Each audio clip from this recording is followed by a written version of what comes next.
สวัสดีค่ะยินดีต้อนรับสู่การคุยเจาะลึกเรื่องราวจากข้อมูลที่เรามีกันนะคะวันนี้เราจะมา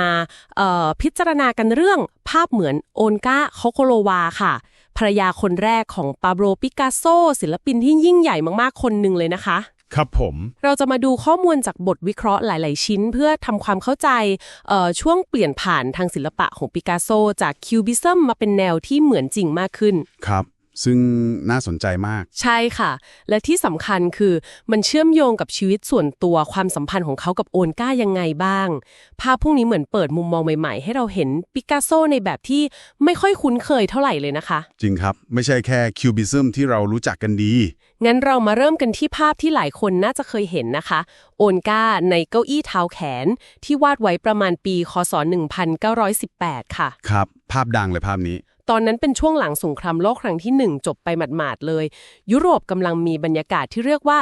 การกลับคืนสู่ระเบียบคือเหมือนกับว่าโหยหาความมั่นคงความคลาสสิกหลังจากผ่านช่วงวุ่นวายมา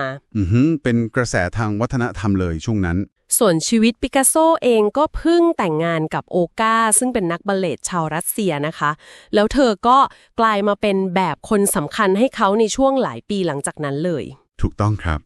ช่วงนั้นเราเรียกว่าเป็นยุคนีโอคลาสสิกของปิกัสโซก็กินเวลาประมาณปี 1918 ไปจนถึงสัก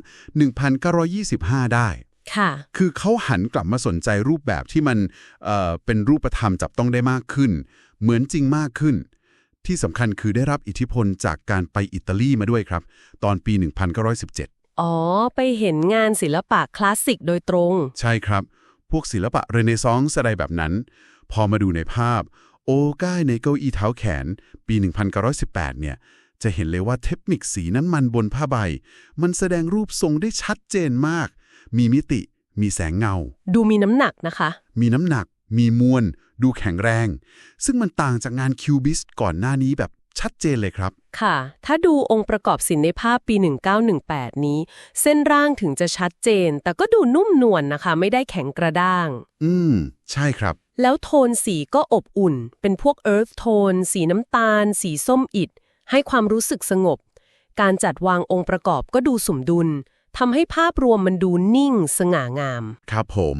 ซึ่งก็อาจจะสะท้อนภาพลักษณ์ของโอกาตอนนั้นที่เป็นภรรยาของศิลปินดังในแวดวงสังคมชั้นสูงหรืออาจจะสะท้อนความสัมพันธ์ที่ยังดีอยู่ช่วงแรกๆของการแต่งงานก็เป็นไปได้ครับแต่ว่าในความสงบนิ่งนั้นนะครับบางทีมันก็มีจุดที่น่าสนใจนะบางบทวิเคราะห์เขาก็ชี้ว่าแม้ภาพจะดูสงบ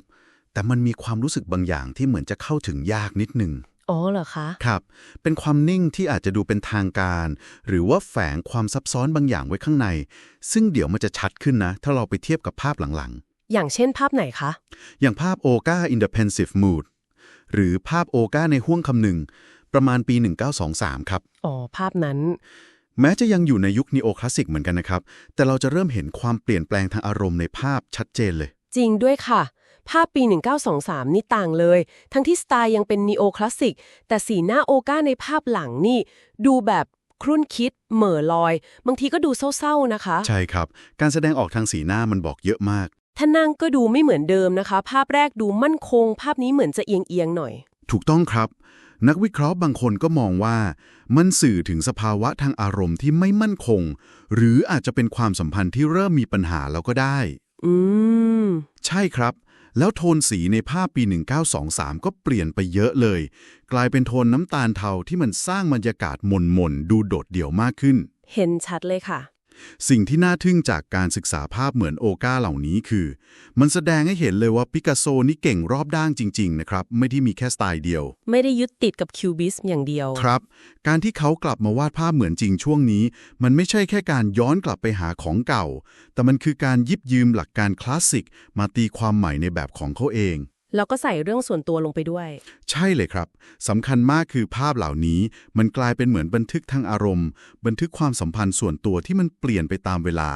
จากช่วงที่หวานชื่นไปสู่ช่วงที่อาจจะเริ่มขมขื่นแล้วเหมือนกับว่าสไตล์นีโอคลาสสิกที่ดูเป็นทางการดูสงบ สอดคล้องกับรสนิยมสังคมยุคนั้นกลายเป็นเครื่องมือให้ปิกัสโซใช้บันทึกเรื่องราวส่วนตัวที่มันละเอียดอ่อนมากๆได้ถูกต้องครับ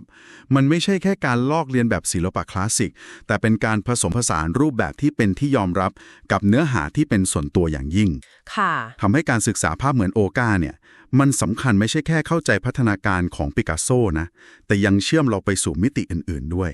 ทั้งประวัติศาสตร์สังคมจิตวิทยาแล้วก็ความซับซ้อนในความสัมพันธ์ของมนุษย์ผ่านงานศิลปะพอได้มองภาพรวมแบบนี้แล้วก็น่าคิดต่อนะคะว่า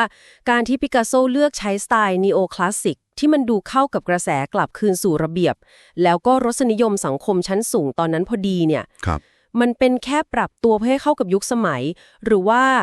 ลึกๆแล้วเขากำลังใช้หน้ากากของความสงบนิ่มแบบคลาสสิกนี่แหละเพื่อสำรวจหรือแสดงออกถึงความรู้สึกข้างในที่มันปั่นป่วนความร้าวฉานในความสัมพันธ์ที่กำลังเกิดขึ้นกันแน่น่าคิดมากครับโดยเฉพาะพอเราเห็นอารมณ์ที่มันชัดขึ้นเรื่อยๆในภาพโอกาช่วงหลังๆก็เป็นคำถามที่ชวนให้เรากลับไปดูงานเหล่านี้กันอีกครั้งอย่างลึกซึ้งยิ่งขึ้นนะคะ